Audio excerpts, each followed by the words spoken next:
أيها الحاضرون اتقوا الله حق تقاته ولا تموتن إلا وأنتم مسلمون فقد قال الله تعالى في كتابه الكريم أعوذ بالله من الشيطان الرجيم يا أيها الذين آمنوا اتقوا الله ولتنظر نفس ما قدمت لغد واتقوا الله إن الله خبير بما تعملون وقال في آية أخرى قل هو الله أحد الله الصمد لم يلد ولم يولد ولم يكن له كفوا أحد وقال رسول الله صلى الله عليه وسلم اتق الله حيثما كنت وأتبع السيئة الحسنة تمحها وخلق الناس بخلق الحسن. Segala puji bagi Allah Subhanahu wa Ta'ala, Zat yang telah memberikan kepada kita begitu banyak kenikmatan, Zat yang tidak pernah bosan untuk mengurus kita, Zat yang tidak pernah bosan untuk selalu memberikan rizki kepada kita, yakni Allah Subhanahu wa Ta'ala yang setiap nikmat yang diberikan kepada kita harus kita syukuri. Salawat berserta salam kita curahkan kepada sosok manusia terbaik yang Allah ciptakan dengan sebaik-baik pencipta, yang Allah ciptakan dengan sebaik-baik ciptaan, yakni Habibana wa Nabiyana wa Maulana Muhammad sallallahu alaihi wasallam. Semoga kita sebagai umatnya mendapatkan syafaatnya di yaumil qiyamah nanti. Amin ya Allah ya Rabbal alamin. Hadirin jamaah Jum'ah rahimakumullah. Siapapun, apapun profesinya, apapun latar belakangnya, hanya punya satu tujuan. Setiap orang memiliki satu tujuan, yakni untuk mencapai kebahagiaan. Tidak hanya kebahagiaan di dunia, tetapi kebahagiaan di akhirat. Sebagaimana Allah Subhanahu wa Ta'ala berfirman dalam surat Al-Baqarah ayat 201, Allah berfirman, wa minhum may yaqulu rabbana atina fid dunya hasanah wa fil akhirati hasanah wa qina adzabannar. Pertanyaannya, kebahagiaan apa bentuknya yang perlu kita raih di dunia dan di akhirat? Bagaimana sikap kita seorang muslim untuk mendapatkan kebahagiaan tersebut? Maka Allah Subhanahu wa Ta'ala berfirman, "May ya'mal minas salihati min dzakarin aw untha wa huwa mu'minun falanuhyiyannahum hayatan thayyibah." Barang siapa yang dia beramal soleh, maupun itu dari kalangan laki-laki ataupun perempuan, maka Allah akan diberikan kehidupan yang baik. Allah akan berikan kehidupan yang baik. Tidak hanya itu, Allah akan berikan pahala yang lebih baik terhadap apa yang dia kerjakan. Bima ta'malun. Jamaah hadirin rahimakumullah. Imam Al-Qurtubi dalam kitabnya juz yang ketiga, bahwasanya beliau mengatakan ada 4 tanda kebahagiaan seseorang. Ada 4 tanda seseorang dia telah mendapatkan kebahagiaan dan akan mendapatkan kebahagiaan di akhirat. Yang pertama, Imam Al-Qurtubi mengatakan rizqun halalun thayyibun, yaitu ketika seseorang mendapatkan rizki yang halal dan baik. Karena rizki yang halal dan baik akan mengantarkan seseorang kepada kebahagiaan. Tidak hanya kebahagiaan di dunia saja, tetapi kebahagiaan di akhirat. Rizki yang baik akan mengantarkan sakinah, mawadah, warahmah pada keluarganya. Rizki yang baik akan melahirkan anak-anak yang solih dan solihah. Rizki yang baik akan mendatangkan sebuah solusi dari permasalahan. Rizki yang baik akan mendatangkan keberkahan yang begitu banyak. La barakata minasu, tidak ada keberkahan dari kejelekan.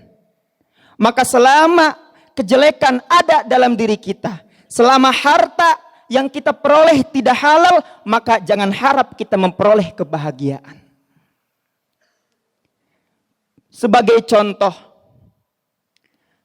orang-orang zaman dulu, anaknya banyak, ada yang 5, ada yang 6, bahkan lebih daripada 6. Tetapi penghasilannya Menurut matematika manusia itu tidak cukup untuk memenuhi kebutuhan keluarganya.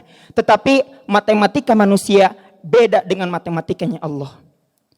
Karena dia mencari rizki dengan yang halal, dari sumber yang halal, rizki yang baik, maka tidak hanya Allah memenuhi kebutuhannya, tetapi Allah buat keturunannya menjadi orang-orang yang besar.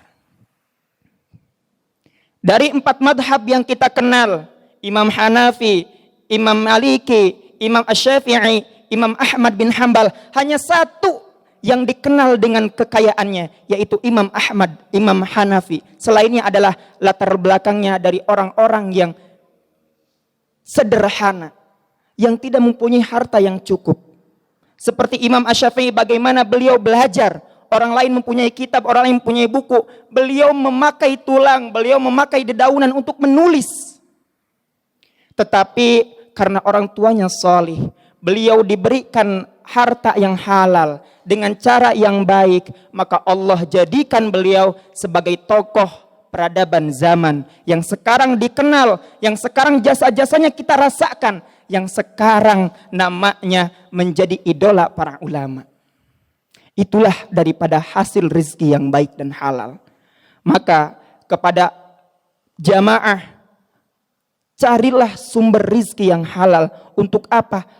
Untuk mendapatkan kebahagiaan, tidak hanya di dunia dan di akhirat. Selanjutnya yang kedua, tanda-tanda seorang mendapatkan kebahagiaan di dunia dan akhirat adalah at-taufiqi ila ta'ah. Mendapatkan pertolongan untuk ibadah kepada Allah, mendapatkan pertolongan untuk berbuat kebaikan, mendapatkan pertolongan untuk dia taat kepada Allah. Bagaimana caranya mendapatkan pertolongan supaya kita taat kepada Allah? Allah menolong kita agar kita berbuat kebaikan, agar kita taat kepada Allah, agar ibadah kita tenang dan lancar. Maka Allah Subhanahu wa taala dalam surat Muhammad ayat ke-7, ya ayyuhalladzina amanu in tansurullaha yansurkum wa yutsabbit aqdamakum. Wahai orang-orang yang beriman, tolonglah Allah. Bagaimana Allah ditolong? Bukanlah Allah yang maha perkasa, bukannya Allah yang mempunyai segalanya. Bagaimana kita seorang hamba yang dhaif, seorang yang hamba yang lemah, seorang hamba yang tidak mempunyai kekuatan apa-apa, yang bergantung kepada Allah, tetapi Allah berfirman dalam Al-Quran, in tansurullah, tolonglah Allah. Bagaimana cara menolong Allah? Yakni dengan cara menjaga syariatnya, penuhi segala kewajibannya.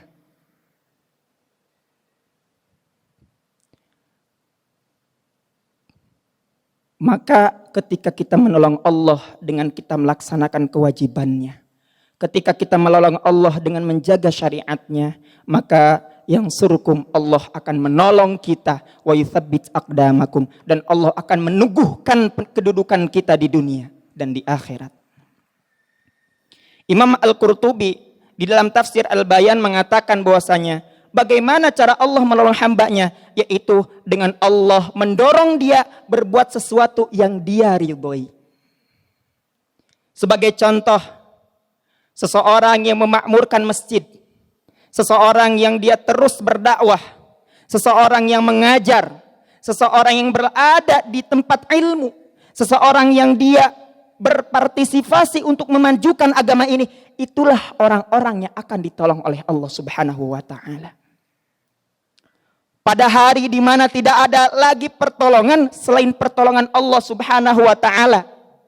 Tetapi ada 7 golongan yang Allah akan tolong. Salah satunya adalah dia yang terus rindu akan masjid, pemimpin yang adil. Dan yang ketiga, seseorang yang ciri-cirinya mendapatkan kebahagiaan dunia dan akhirat adalah qanaah. Seseorang yang punya sifat qanaah, dia akan selalu bersyukur terhadap apa yang telah Allah berikan. Sebaliknya ketika seseorang tidak ada sifat qanaah, sebanyak apapun harta yang dia miliki, setinggi apapun jabatan yang ada dalam dirinya, maka dia tidak akan pernah cukup.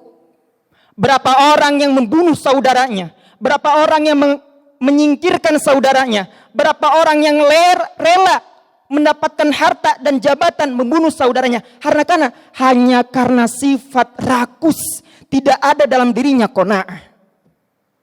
maka sifat qanaah akan mengantarkan dirinya dalam kebahagiaan. Sebagaimana Rasulullah sallallahu alaihi wasallam bersabda, "Qanaatun minallah, qad aflaha qanaatun ilallah." Sungguh beruntung bagi orang-orang yang dia senantiasa qanaah kepada Allah, menerima segala apa yang Allah berikan kepadanya. Tidak ambisius. Tujuannya hanyalah Allah, Allah, Allah, Allah. Orang-orang yang qanaah akan mendapatkan tidak hanya kebahagiaan, tetapi ketenangan hati. Dia akan selalu bersyukur terhadap apa yang telah Allah berikan. Bukannya kita mencari kebahagiaan, bukannya kita mencari kebahagiaan yang hakiki. Kebahagiaan yang bisa menentangkan hati kita, kebahagiaan yang bisa mendekatkan kita kepada Allah Subhanahu wa taala. Maka orang-orang yang qanaah tidak akan pernah mendapatkan kebahagiaan tersebut. Menurut Imam Hasan Al-Basri mengatakan qanaah itu adalah gambarannya syukur. Maka ketika seseorang tidak qanaah, maka Allah akan cabut nikmatnya. Sebagaimana Syekh Ibnu Athaillah berkata dalam Al-Hikam, "Wa man lam yashkurun ni'am faqad ta'arrada li zawaliha." Barang siapa yang dia tidak mensyukuri nikmat-nikmat Allah, barang siapa yang dia tidak mensyukuri nikmat yang telah Allah berikan kepadanya, faqad ta'arrada li zawaliha, maka Allah akan berikan kepadanya sesuatu yang akan mencabut nikmat tersebut. Kita boleh berbangga diri dengan harta kita. Kita boleh berbangga diri dengan jabatan kita. Kita boleh berbangga diri dengan apa yang kita punya. Tetapi ingat, segala sesuatu yang diberikan kepada kita akan diminta pertanggungjawabannya di hadapan Allah Subhanahu wa ta'ala. Maka pentingnya kita memiliki sifat qanaah. Yang terakhir, ciri-ciri seorang hamba mendapatkan kebahagiaan dunia dan akhirat adalah halawatut ta'ah. Manisnya sebuah ketaatan. Manisnya sebuah keimanan, manisnya sebuah ibadah. Apakah kita sudah merasakan bagaimana manisnya sholat? Apakah kita sudah merasakan bagaimana manisnya baca Quran? Apakah kita sudah merasakan bagaimana manisnya berzikir kepada Allah? Apakah zikirnya hanya sekedar lisan saja? Apakah sholatnya hanya sekedar raga saja? Apakah pemberiannya hanya sekedar ingin dilihat sebagai dermawan saja? Seseorang yang mendapatkan halawatut ta'ah, dia akan terus mendapatkan kebahagiaan. Mustahil dia tidak akan pernah mendapatkan kebahagiaan. Dan dia akan terjaga dari kemaksiatan. Maka pertanyaannya, sudahkah kita mendapatkan halawatut ta'ah? Halawatut ta'ah, Rasulullah SAW memberikan 3 ciri untuk halawatut ta'ah. Yang pertama adalah cintanya dia kepada Allah melebihi daripada cintanya dia kepada makhluk yang lain. Bahkan melebihi cintanya dia kepada diri dia. Yang kedua, mencintai seseorang hanya karena Allah Subhanahu wa ta'ala. Kita mencintai anak kita hanya karena Allah. Kita mencintai istri kita hanya karena Allah. Kita mencintai kerabat kita hanya karena Allah. Dan yang ketiga, ciri halawatul ta'ah adalah ketika dia benci terhadap sesuatu maksiat yang dia pernah kerjakan, sebagaimana dia benci terhadap dirinya akan masuk neraka. Itulah salah satu 3 yang Rasulullah SAW sebutkan dalam riwayat Imam Muslim tentang halawatut ta'ah. Maka kesimpulannya adalah ketika kita memiliki 4 tanda tersebut, berusaha untuk menggapai 4 tanda tersebut, maka insya Allah kita akan mendapatkan kebahagiaan di dunia dan akhirat. Barakallahu li wa lakum fil Qur'anil azim wa nafa'ni wa iyyakum minal ayati wa dzikril hakim wa taqabbala minni wa minkum tilawatahu innahu huwas samiul alim.